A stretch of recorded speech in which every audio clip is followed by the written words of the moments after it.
Hi, my name is Mark Black. In this video, we're going to look at how we would install mixed clusters of IBM Spectrum LSF Suite 10.2. By mixed clusters, what I mean is different architectures, so a combination of power systems and x86 systems, running Linux, of course. So this is actually part of a series of videos, so there are many topics covered, and you can look through the channel to find ones of interest. Today we're going to look at different scenarios for installing a mixed architecture LSF Suite cluster. So essentially my environment looks something like this. I have a OS repository set up for both my power and x86 systems. I have a shared directory already configured for failover. I have a number of boxes allocated to be the LSF masters, GUI hosts, and database hosts. Those could be power and x86. And I will have some LSF servers running a combination of both power and x86 on Linux. It is actually possible to support ARM64, Linux, and Windows as LSF servers as well, but I'll cover that perhaps in a future video. Okay, so what am I going to do? So in my configuration, I'm going to start out with essentially an x86 cluster. So the LSF masters, GUI hosts, and LSF servers are currently x86. And what I'm going to do is add in a power server. Right? So that machine will take on the role of the LSF server's role.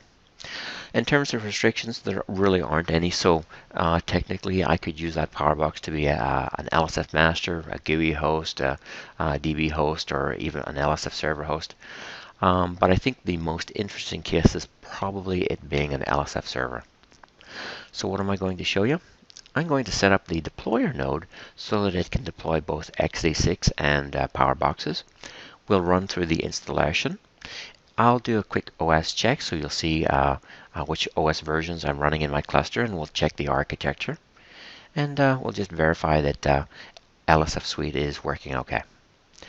Okay, let me switch to the live environment now, and we'll do that.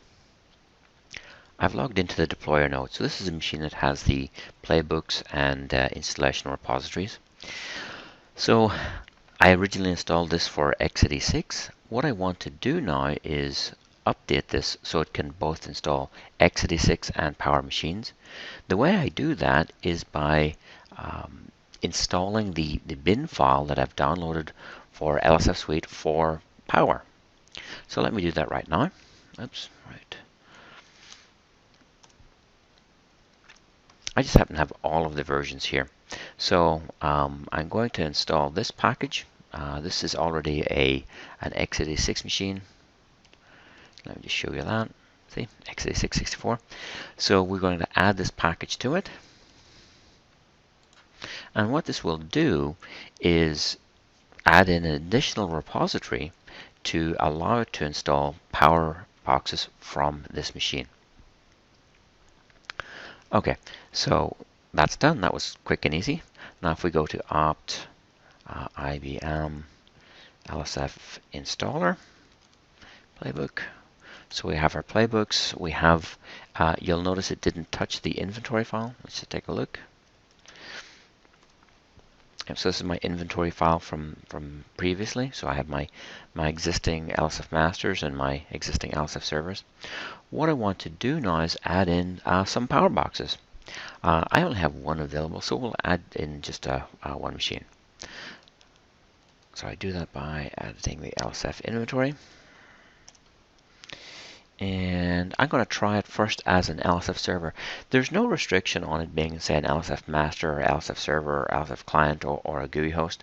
But I think it's maybe more interesting to run it as an LSF server. That's probably the most prevalent use case. So it's called Nevis 17. Okay. So that's it added. Now I want to run a configuration check, make sure everything's okay. So I can run the config test playbook. So run Ansible playbook -I, give it the inventory file, and we want to run our configuration test first. So I've deployed a cluster before, so I don't expect this to find any issues. We'll just let it run. So I have a couple of, I have two hosts for LSF master and another host for a GUI host, and we've added in our power box. Okay, so that was the LSF configuration test. I want to run the pre-deploy test as well, just to make sure everything's good. So let's do that.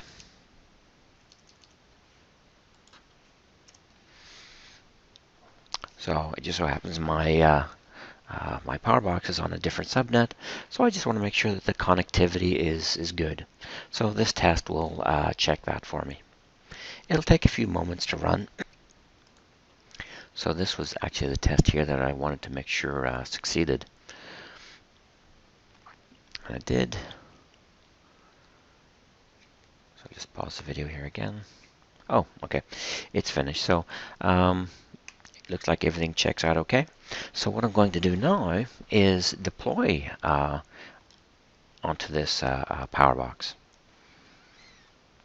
So I use the deploy playbook.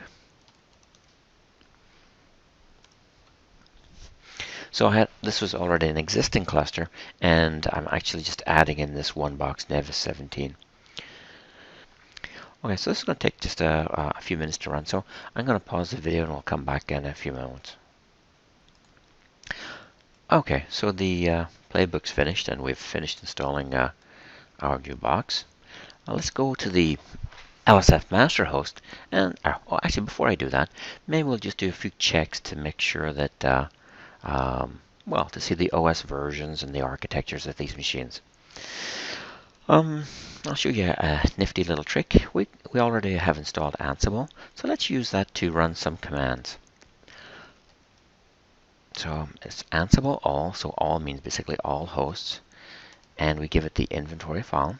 So this tells it which machines to, to use, and we want to run a shell module, and we want it to run with arguments. Well, it's cat, the etc red hat release file. Okay, so you can see I have a variety of Red Hat 7.2, Red Hat 7.3, and CentOS 7.3 machines. So, okay, so I've got a variety of different OSs on there. It's telling me that my Nevis box is actually RHEL 7.3. Let's check out the architecture using the same technique. Okay, so just run the arch command. And okay, so this box, sure enough, it's a PowerPC box. Okay, let's log into our LSF master host and then do a little bit more checking. MA1, 03A. Okay, my cluster's up. Okay, so LS hosts is showing us that we have this box here called Nevis 17. It's a different type. It's a Linux PowerPC 64. And we're seeing it as a model. The model number is a Power 8. Okay, let's check bhost as well. Make sure it's ready to accept work. And yep, it's ready to accept work, and it has 8 cores free. Okay, cool.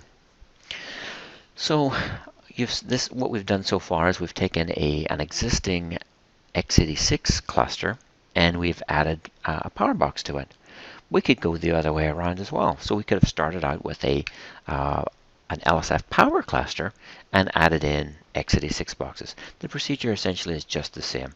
You just start out with a different bin file.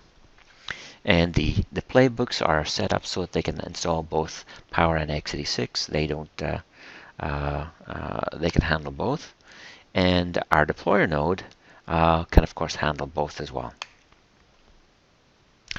Okay, so you've seen how easy it was to create a mixed cluster with power and x86.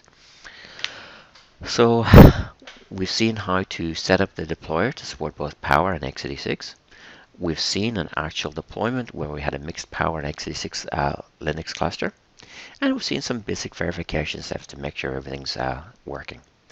So stay tuned for some more videos, and if you want more information, you can follow this link here. So thank you very much for watching. I hope you enjoyed that.